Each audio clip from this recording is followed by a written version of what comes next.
सर्वप्रथम सर्वांना श्री स्वामी समर्थ.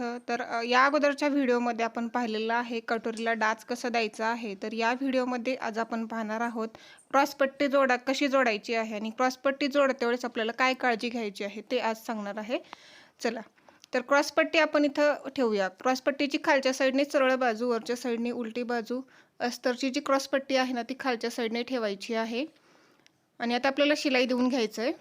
तर हे तिन्ही भाग आपल्याला एकमेकांवरती बरोबर ठेवायचे आहेत आणि शिलाई द्यायचं. शिलाई देते वेळेस आपल्याला एक काळजी घ्यायची आहे, जो कटोरीचा डाच असतो आपण दिलेला, तो आपल्याला शिलाईमध्ये पूर्णपणे घालायचा नाही. फक्त शिलाईमध्ये पाव इंच गेलं पाहिजे.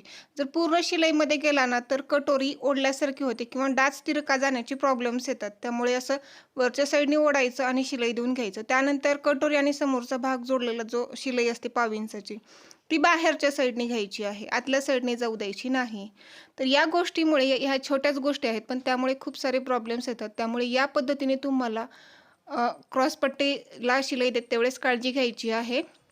तर आता दुसरी शिलाई द्यायची आहे, तर त्यासाठी समोरचा भाग असा म्हणजे गोळा करून आतमध्ये ठेवलेला आहे, दोन्ही क्रॉसपट्ट्याच्या आतमध्ये, आणि वरच्या साईडने पण पाव इंचावरती शिलाई द्यायचं आहे. दोन्ही साईडने आपल्याला पाव इंचावरती शिलाई द्यायची असते. दोन्ही भाग एकमेकांवरती ठेवून बरोबर शिलाई देऊन घ्यायची आहे. आणि आता समोरचा जो भाग आहे आतमध्ये गेलेला, तो आपल्याला बाहेर काढायचा आहे. 3.5 इंचच्या साईडने अंतर घेतलेलं असतं आपण क्रॉसपट्टी तयार करते वेळेस, त्या साईडने काढायचं आहे. आणि थोडी क्रॉसपट्टी एक्स्ट्रा असते ना, ती आपल्याला कट करून घ्यायची असते. दोन्ही साईडने सरळ एका रेषेमध्ये करून घ्यायचं आहे आपल्याला या पद्धतीने. तर आता उलट्या साईडने तुम्ही पाहू शकता कटोरीचा डाच बिलकुल शिलाईमध्ये गेलेला नाही. जर तुमचा कदाचित गेला असेल तर तुम्हाला थोडंसं कात्रीने कट करून घ्यायचं आहे. हे पहा, जर आपण असं शिलाईमध्ये ओढलं तर कटोरी क्रॉस झाल्यास म्हणजे तिरकी झाल्यासारखी होते. जर गेलं शिलाईमध्ये तर असं कट करून घ्यायचं आहे तुम्हाला. आणि जो वरचा भाग आहे तो कट करायचा नाही किंवा फोल्ड करून तुम्ही तिथे एक शिलाई देऊन घेऊ शकता.